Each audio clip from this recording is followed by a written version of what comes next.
శ్రీ మహాలక్ష్మీ నమః. నారాయణ సమారంభాం వ్యాసశంకర మధ్యమాం అస్మదాచార్య పర్యంతాం వందే గురు పరంపరాం. నారాయణం నమస్కృత్య నరం చైవ నరోత్తమం దేవీం సరస్వతీం వ్యాసం తతో జయముధీరయేత్. ఛత్రదాన మహిమ. శృతదేవ మహాముని ఇట్లు పలికెను. వైశాఖ మాసమున ఎండకు బాధపడు సామాన్యులకు మహాత్ములకు ఎండ వలన కలుగు బాధ కలుగుకుండుటకై గొడుగునిచ్చిన వారి పుణ్యమనంతం. దాన్ని వివరించు కథను వినుము. పూర్వము కృతయుగమున జరిగిన వైశాఖ మాస వ్రతమును వివరించు కథ ఇది. వంగదేశమున సుకేత మహారాజు కుమారుడగు హేమకాంతుడను రాజు కలడు. మహావీరుడు అతడు. ఒకప్పుడు వేటకు పోయెను. అడవిలో వరాహము మున్నగు జంతువుల్లో పెక్కిటిని వేటాడి అలసి అచటనున్న మునుల ఆశ్రమమునకు పోయెను.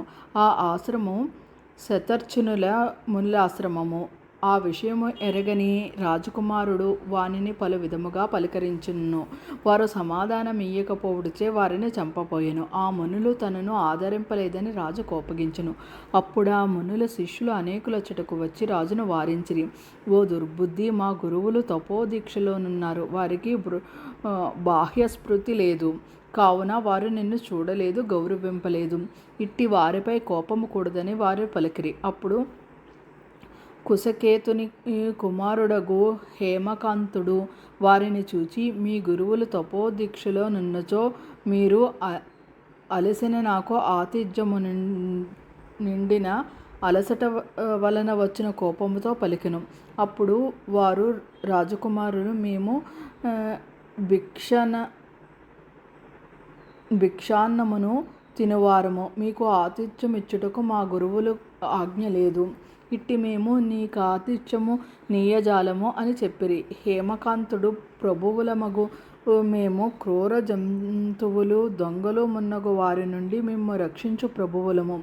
మేమిచ్చిన అగ్రహారము మున్నగు వానిని పొందియు మీరు మా ఎడల ఈ విధముగా ఉండరాదు. కృతజ్ఞులై మిమ్ము చంపినను తప్పులేదు అని పలికి వారిపై బాణములు ప్రయోగించి కొంతమందిని చంపెను. మిగిలిన శిష్యులు భయముతో పారిపోయిరి. రాజభటులు ఆశ్రమములో వస్తువులను కొల్లగొట్టిరి. ఆశ్రమమును పాడు చేసిరి. పిమ్మంట హేమాంగదుడు తన రాజ్యమునకు మరలిపోయిను. కుశకేతువు తన కుమారుడు చేసిన దానికి కోపించును. నీవు రాజగనుండగమని వానిని దేశము నుండి వెడలగొట్టెను. హేమకాంతుడు తండ్రిచే పరిత్యక్తుడై దేశ బహిష్కృతుడై అడవిలో వసించుచు కిరాతుడై జీవింపసాగెను. ఈ విధముగా 28 సంవత్సరములు గడిచెను. హేమకాంతుడు కిరాత జీవనమునకు అలవాటు పడి కిరాత ధర్మములు ఆచరించుచు కిరాతుడై జీవించుచుండును. బ్రహ్మ హత్యాదోషమును నిలకడలేక అడవుల పట్టి తిరుగుచూ జీవించుచుండును.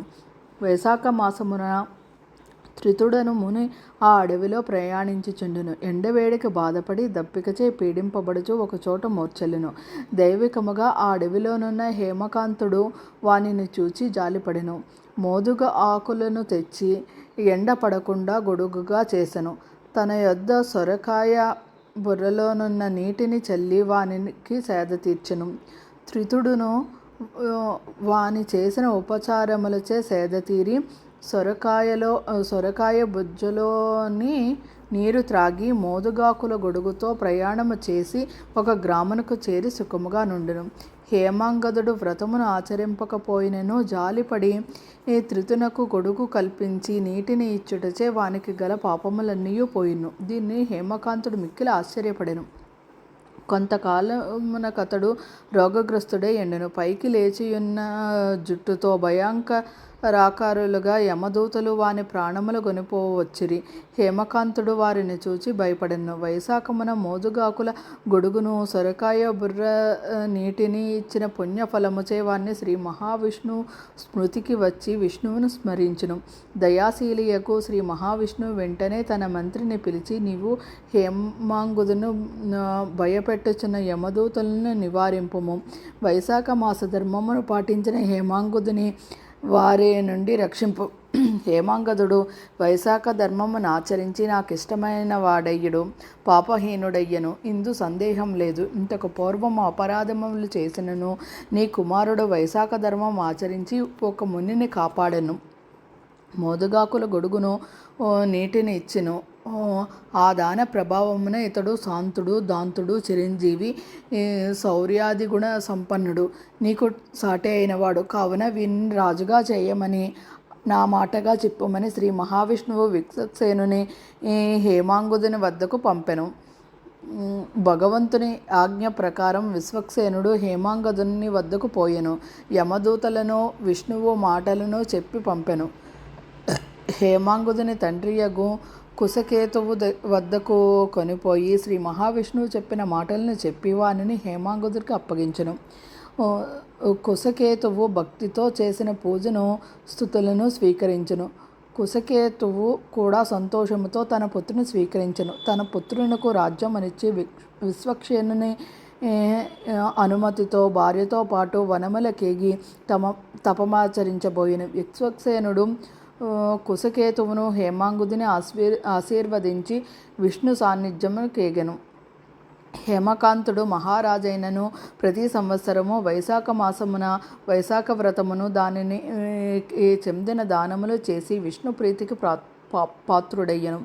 హేమాంగుదుడు బ్రహ్మజ్ఞానియై ధర్మ మార్గమున అవలంబించుచు శాంతుడు, దాంతుడు, జితేంద్రియుడు, దయాస్వభావి అయ్యి ఈ యజ్ఞములను చేసెను. సర్వ సంపదలను పొంది పుత్రపౌత్రాలతో కూడిన వాడు సర్వభోగములను అనుభవించును. చిరకాలమున రాజ్యమును చక్కగా పాలించి విష్ణులోకమును పొందెను. శృతకీర్తి మహారాజా, వైశాఖ ధర్మములలో సాటి లేనివి సులభ సాధ్యములు, పుణ్యప్రదములు, పాపమును దహించుచు ధర్మార్థ కామ మోక్షములు కలిగించినవి. ఇట్టి ధర్మములు సాటిలేని పుణ్యఫలమునిచ్చును శృతదేవుడు వివరించును అని నారదుడు అంబరీషునకు చెప్పెను. వైశాఖ పురాణం 14వ అధ్యాయం సంపూర్ణం.